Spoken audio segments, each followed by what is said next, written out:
The knife slashed toward my throat. My husband's brother lunged, his masked face twisted with greed. He wanted David's hidden millions. I drove the heavy fountain pen into his hand, hot blood spraying my face. The monitor beeped.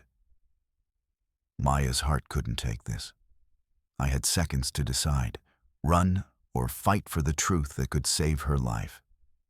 The Cayman account glowed on the screen, $3 million. But the hardware token was missing, and Mark's screams echoed through the house.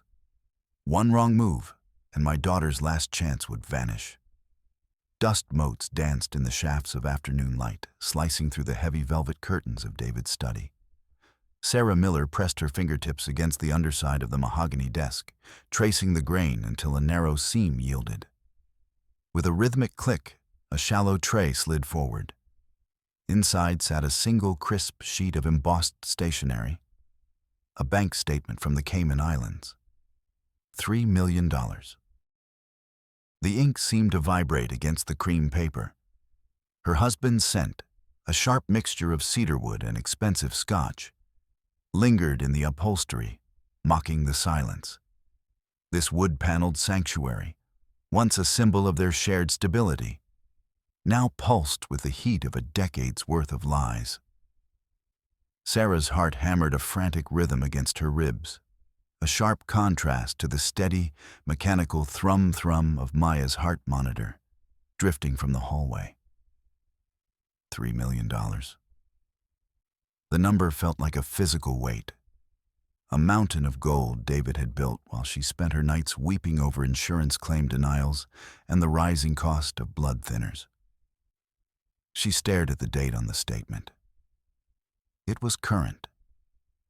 While she had been picking up extra shifts at the diner, scrubbing grease off Formica tables for $5 tips, David had been watching this number grow in the dark. He had watched her struggle to pay for the very air their daughter breathed, all while sitting on a fortune that could have bought Maya a new heart 10 times over. The betrayal tasted like copper in the back of her throat, sharp and metallic. A floorboard groaned in the hallway. Sarah froze, the paper crinkling in her tightening grip. The sound wasn't the rhythmic stride of the housekeeper or the heavy thud of David's Oxfords. It was a soft, synthetic scuff, the sound of rubber gripping polished oak. Her breath hitched. She hadn't heard the front door, which meant someone had come through the back, or perhaps they had been waiting in the shadows all along. The door swung wide. A figure clad in dark polyester lunged, the silver flash of a blade cutting through the dimness. Sarah scrambled away, her hip slamming into the desk's sharp corner with a bone-deep jar. The assailant's breath hissed through a black knit mask, smelling of stale cigarettes and adrenaline. He didn't speak, he simply swung again, the steel whistling past her ear and thudding into the mahogany. Her fingers scrambled across the desktop, closing around the cold, weighted brass of David's vintage fountain pen. It was heavy, balanced like a weapon. As the intruder lunged again to pin her against the desk, Sarah drove the nib upward with every ounce of terror-fueled strength she possessed. The heavy metal pierced the man's forearm. He let out a choked yelp, a sound that was strangely familiar, and the knife clattered onto the Persian rug. Blood, dark and thick as India ink, bloomed across his sleeve, staining the expensive fabric. He clutched his arm, his eyes wide behind the mask, before turning and scrambling out the door, his boots thudding toward the kitchen. The back door slammed, the vibration rattling the window panes. Sarah slumped against the desk, her legs turning to water. The fountain pen, now slick with blood, fell from her trembling fingers. She needed to move, to check on Maya, but her brain was stuck on that sound, the specific, guttural way the man had grunted when the pen bit into his skin. The doorbell chimed, a cheerful two-tone sound that felt obscenely normal. Sarah jumped, her hand flying to the kitchen timer in her pocket. Ring. The mechanical bell went off, signaling her 20-minute check. She ignored the door for a second, rushing to the hallway to touch Maya's forehead. The skin was cool and clammy, but the girl's breathing was steady. "Sorry," Maya whispered, her eyes fluttering open for a second. "Sorry for the noise." "It's okay, baby. Go back to sleep." Sarah breathed, her voice shaking. She smoothed Maya's hair, her mind racing. She had to answer the door. She had to look like a normal person who hadn't just stabbed a man in her husband's office. She opened the front door to find Robert Evans standing on the porch, holding 2 heavy bags of groceries. His shoulders were hunched, and his eyes immediately moved to the ceiling of the porch, counting the slats. 12, he muttered under his breath before looking at her. "Sarah, you look like you've been through a car wash without the car. I brought the milk and the bread and the specific brand of crackers Maya likes." "Robert, thank God," Sarah gasped, pulling him inside and locking the deadbolt with a frantic twist of the wrist. The metallic clack of the lock felt like the only thing keeping the world out. Someone was just here, in the house. They had a knife. Robert dropped the groceries. The sound of a gallon of milk hitting the floor was a dull thud, but he didn't notice. His eyes darted to the blood on Sarah's sleeve. "Are you hurt? Did they take anything?" "No, I found something first." She led him into the study, pointing at the tray in the desk. "Look at this, Robert. Tell me I'm not hallucinating." Robert pulled a small, battered laptop from his messenger bag. He didn't ask questions. He simply worked. His fingers flew across the keys, the rhythmic tapping filling the room like rain on a tin roof. He pulled the statement toward him, squinting at the account numbers. "This isn't just a bank, Sarah. It's a vault. High-end, offshore, completely hidden from standard tax sweeps." He paused, his finger pointing at the screen. 36, 37. "Okay, the account is active. It's pulsing with life. But there's a catch." He turned the laptop toward her. A red icon flashed on the screen, a stylized image of a physical key. "This isn't a password-only system. It's what they call a hard lock. You can have the codes, the signatures, the blood of the account holder. But unless you have the physical security token, a little plastic stick that generates a one-time code, the money stays in the Cayman breeze. It's like a locked door with the wrong key. You can see through the window, but you aren't getting in." Sarah sank into David's leather chair. The smell of cedarwood was overwhelming. "He has it. David has the key." "Probably on him at all times," Robert said, his voice dropping an octave. "But Sarah, look at the transaction history. This money, it isn't sitting still. It's moving in and out of local accounts, small bites, like 1,000 ants carrying a picnic away. He's laundering it through the insurance firm." The front door opened. The heavy, confident stride of David Miller echoed through the foyer. Sarah and Robert exchanged a look of pure ice. "Sarah, why is the milk on the floor?" David's voice was smooth, a practiced baritone that suggested he was more concerned with the mess than the potential for an intruder. Sarah walked out to meet him, her hand gripping the kitchen timer in her pocket. David was standing in the kitchen, his silk tie loosened just a fraction. Behind him, leaning against the doorframe, was his brother, Mark. Mark was clutching his right forearm, a makeshift bandage of gray duct tape and a kitchen towel wrapped around his sleeve. Sarah's eyes locked onto the towel. A dark, circular stain was spreading through the fabric, the exact size of a fountain pen nib.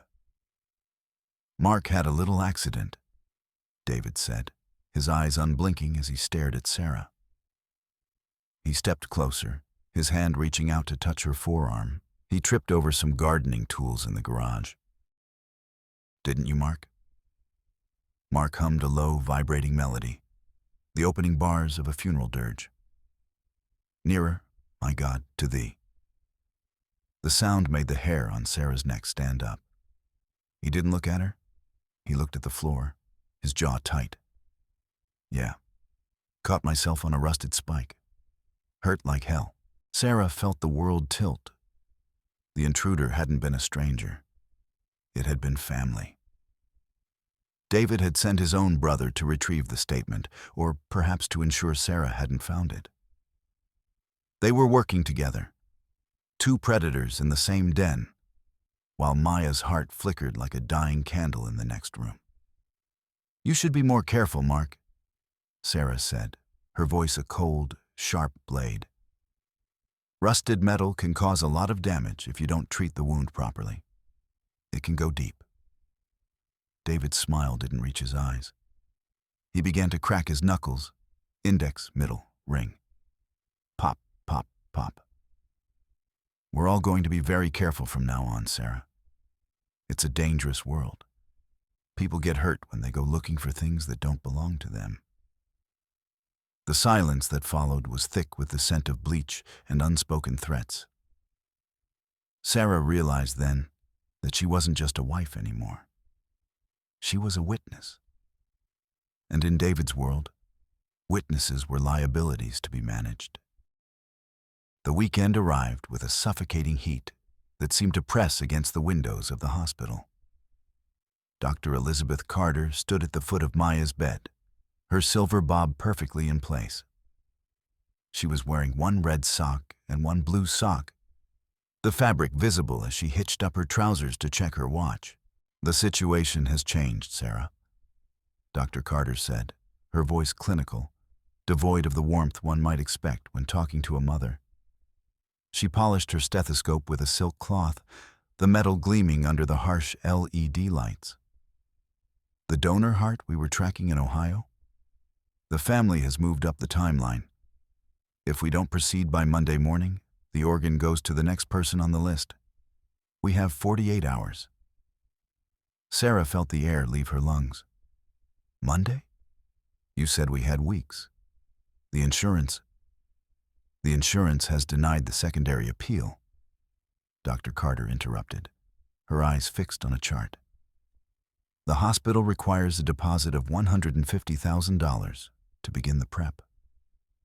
Without it, the board won't authorize the surgical team. It's a matter of resources, Sarah. We can't hold a theater for a maybe."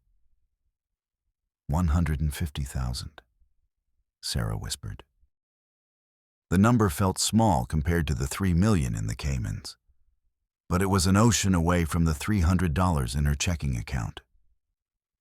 She looked at Maya, who was apologizing to the oxygen mask for the way it fogged up. "I'll get it," Sarah said, her voice hardening. "I'll have the money by Monday." Dr. Carter gave a short, sharp nod. "I hope so. For Maya's sake. I'll check the vitals again at midnight. Be sure you're ready." Sarah left the hospital in a blur. The drive home was a gauntlet of red lights and the blinking antenna of the Sears Tower in the distance. Every 4 seconds, blink. A reminder that time was a predator. She needed that security token. She needed to get into David's laptop and move the money before he realized she knew the true extent of his crimes. The house was dark when she arrived. David's car was in the driveway, a sleek, black shadow. She crept inside, her boots silent on the Persian rugs. She knew David was in the shower. She could hear the rhythmic thud of the pipes in the walls. This was her window. She slipped into the office, the smell of cedarwood and scotch rising to meet her. David's laptop sat on the desk, its silver lid glowing in the moonlight. She opened it, her fingers trembling. She had the keylogging software Robert had given her on a thumb drive. It was a simple tool. It would record every stroke, every password, every movement of the mouse. She plugged it in. The screen flickered. Loading. Sarah's hands shook with a sudden, violent tremor. She tried to steady herself, but the stress of the last 48 hours surged through her nerves. Her fingers slipped, hitting the enter key twice. A sharp, electronic chirp echoed through the room. The screen turned a brilliant, hostile red. Security alert. Unauthorized peripheral detected. Notification sent to primary device. Sarah froze. The sound of the shower stopped abruptly. The pipes groaned, then went silent. In the hallway, a phone buzzed. Once, twice. The sound of David's ringtone, a cold, digital chime, cut through the house like a siren. "Sarah," David's voice called out, dangerously calm. "Are you in my office, darling?" She ripped the thumb drive out, but the damage was done. The system had already broadcast her betrayal. She scrambled toward the door, but the silhouette of her husband was already framing the entrance. He was wrapped in a white terry cloth robe, his hair damp, his eyes unblinking. He wasn't angry. He looked disappointed, the way a scientist might look at a failed experiment. "I told you, Sarah," he said, stepping into the room. He began to crack his knuckles. Pop, pop, pop. Curiosity is a very expensive trait. He didn't scream. He didn't even raise his voice. Instead, he walked past her and began unscrewing the light bulbs from the lamps. One by one, the room dimmed. He went to the hallway, his hands moving with surgical precision as he pulled the bulbs from the sconces. "What are you doing?" Sarah asked, her voice cracking. "We're over budget, Sarah. Maya's bills, your distractions. We need to conserve. No more Wi-Fi, no more lights. We're going to live very simply till I decide what to do with you." By the time he was finished, the house was a tomb. The only light came from the moon, casting long, skeletal shadows across the floorboards. David had turned the home into a prison, and he held the only set of keys. The next morning, the heat in the house was a physical entity. Without the air conditioning, the air turned thick and stationary, smelling of old wood and the copper tang of Sarah's own fear. She tried to leave for the hospital, but when she reached the garage, she found the heavy bay door locked from the outside with a thick industrial chain. She turned to her car, her last hope for escape. She stopped. The car was sitting low on its rims. All 4 tires had been slashed, the rubber gaping like open mouths. "Going somewhere?" David was standing by the workbench, a rusted tire iron in his hand. He looked at her with that same unblinking stare. "The roads are dangerous, Sarah. I thought it was better if you stayed here, with me, where I can keep an eye on our investments." "You're insane," Sarah breathed, backing away toward the kitchen door. "Maya is dying, David. She needs that surgery on Monday. If you don't let me go, if you don't give me the money—" "The money is safe," David interrupted, his voice a smooth, melodic drone. "It's exactly where it needs to be. Maya will be fine. I've handled everything. You just need to trust the process." He lunged. It wasn't a fast movement, but it was heavy, like a falling tree. He grabbed her arm, his fingers digging into the muscle with bruising force. Sarah screamed, her free hand searching the workbench behind her. Her fingers closed around a cold, plastic bottle. Engine degreaser. She didn't think. She pulled the trigger, a stream of acrid chemical foam spraying directly into David's eyes. He let out a guttural roar, dropping the tire iron as he clutched his face. "You bitch! I'll kill you!" Sarah didn't wait. She bolted back into the house, slamming the heavy door and throwing the deadbolt. She ran to the kitchen, her breath coming in ragged gasps. Her phone buzzed in her pocket. A burner phone Robert had slipped her. Sarah, it's Robert. Listen to me carefully. His voice was frantic, the sound of a man who hadn't slept in days. I dug deeper into the Cayman accounts. 39? 40? Okay. It's not just laundering, Sarah. The insurance firm, they've been overcharging the state for palliative care for years. David's been skimming the surplus. That $3 million? It's blood money. If the feds find out, they won't just freeze the account. They'll seize everything. You have to move that money now, or it's gone forever. I can't, Sarah sobbed, looking at the darkened hallway. He's blinded for a minute, but he's still in the garage. He's got the house locked down. And Robert, the token. I don't have the token. Find it, Sarah. It's the only way out of the dark. The storm broke at midnight. It wasn't a gentle rain. It was a violent Midwestern deluge that hammered against the roof like 1,000 fists. A sudden, blinding flash of lightning was followed by a crack of thunder that shook the very foundation of the house. The lights flickered once, twice, and then died. The silence that followed was terrifying. Then, the sound Sarah dreaded most, the low rhythmic beep, beep, beep of Maya's backup oxygen concentrator. It was the low battery warning. Without power, the machine only had an hour of life left. Sarah? Maya's voice was a tiny, fragile thread in the darkness. Why is the machine singing? It's okay, baby. Just a little storm, Sarah said, her hands fumbling in the dark for a flashlight.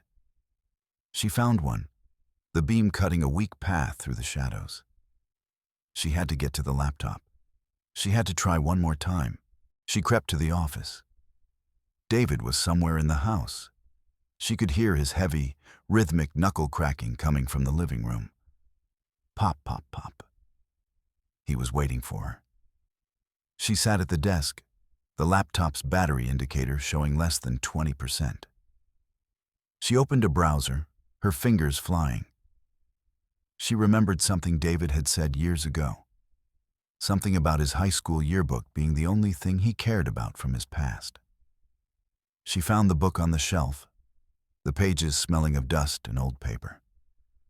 On the inside cover, written in a cramped, adolescent hand, Blue Knights 2005. Always the king, she typed it in. BK05 King. The screen transitioned. Access granted. Enter security token code. Sarah's heart leaped. She was in. But the red box for the token code stared at her like an unblinking eye. Looking for this? David was standing in the doorway, the beam of his own flashlight illuminating the small, stuffed bear Maya slept with every night. Barnaby. The bear was tattered, its fur matted from years of being held tight. You used her toy? Sarah whispered, her voice thick with horror.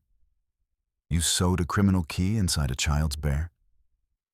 It's the one thing you'd never throw away, David said, his voice a low, predatory purr. The perfect vault. Secure, portable, and completely above suspicion.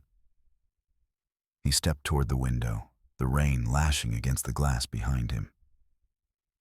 You want it, Sarah? You want the money more than you want your daughter's comfort? With a sudden, violent motion, he smashed the window with the flashlight. The sound of shattering glass was like a gunshot. He reached out and hurled the bear into the darkness of the backyard. No! Sarah lunged for him, but he caught her, his hand slamming her against the kitchen island. The struggle was primal. Sarah reached for anything, a knife, a spoon, a glass. Her hand closed around the handle of her heavy cast-iron skillet, still sitting on the stove from dinner. She swung it with both hands, the heavy metal connecting with David's shoulder with a sickening thud. He grunted, his grip loosening. Sarah scrambled toward the broken window, the rain soaking her clothes in seconds. She climbed out into the mud, her fingers clawing at the dirt. The backyard was a swamp, the motion sensor light flickering on and off, illuminating the chaos. She saw a flash of brown fur near the hedges. Barnaby. She lunged for the bear, her hands sinking deep into the cold, slick mud. She grabbed it, her fingers feeling the hard, rectangular shape of the plastic token inside the bear's stomach. She ripped the seam with her teeth, the taste of dirt and old polyester filling her mouth. The token fell into her hand, a small black stick with a glowing LCD screen. She scrambled back toward the house, but the laptop screen in the office was fading. The battery was at 1%. Sarah. David was at the window, his face a mask of rage and mud. She ignored him, her fingers frantically typing the 6-digit code from the token. 48219. The screen flickered. The loading icon spun. 0% battery. The screen went black. Sarah collapsed in the mud, the rain washing the tears from her face. The oxygen concentrator inside gave one final, mournful chirp and fell silent. The house was completely dark. The world was completely still. She had been too late. The key was in her hand, but the door had vanished. She sat there for what felt like hours, the cold seeping into her bones. David didn't come for her. He stayed inside, perhaps realizing that his empire was crumbling just as surely as hers. Then a thought occurred to her. A memory of a training seminar from her days at the bank branch. Manual override. Fraudulent activity freeze. She pulled her own phone from her pocket. It had 5% battery. She opened the voice spoofing app Robert had given her, a tool meant for entertainment that was now her only weapon. She uploaded a clip of David's voice from a video on her social media. She dialed the bank's emergency line. "This is David Miller," the app whispered in her husband's perfect melodic baritone. "Account number 8842. I'm reporting a massive security breach. I need an immediate emergency medical release of all liquid assets to the university hospital. Now, before the feds freeze the line." The operator on the other end was hesitant. "Sir, we need the token verification." "The token has been compromised," the app roared with David's practiced authority. "Do you want the liability of a dead child on your hands? Look at the account history. The hospital is already a pre-authorized recipient. Move the funds, or I'll have your job by sunrise." There was a long silence, punctuated only by the sound of typing. "Transfer initiated, Mr. Miller. $150,000 is being wired to the surgical department. The remaining balance is being placed on a 48-hour security hold." Sarah dropped the phone. It was done. The money was moving. The blue and red lights of the police cruisers began to dance against the rain-slicked trees. Officer James Taylor was the first through the door, his uniform tight, his eyes avoiding Sarah's, as he began to sort the sugar packets he found on the kitchen counter. "We got a call about a domestic disturbance," he said, his voice monotone, "and some financial irregularities." Sarah didn't say a word. She simply handed him the Cayman statement and pointed toward the kitchen cabinet where David kept his vitamins. "Check the bottles," she whispered. "Check what he's been giving her." As the officers led David away in handcuffs, his silk tie ruined, his face smeared with mud, Sarah felt a strange sense of peace. She watched them carry Maya to the ambulance, the girl's pale face illuminated by the flickering emergency lights. Months later, the sun was warm on the grass of Millennium Park in Chicago. Sarah sat on a bench, a cup of coffee in her hand, watching Maya run. The girl wasn't fast, and she still got winded easily, but she was running. Her cheeks were pink, her eyes bright with a life that had been snatched back from the edge of the abyss. Sarah reached into her pocket and pulled out the small kitchen timer. She looked at it for a long moment, the silver casing reflecting the skyline. Then she walked to the nearest trash can and dropped it in. She didn't need to track the time anymore. She didn't need to count the heartbeats. For the first time in her life, Sarah Miller simply sat in the sun and listened to the sound of the world breathing, and it was enough.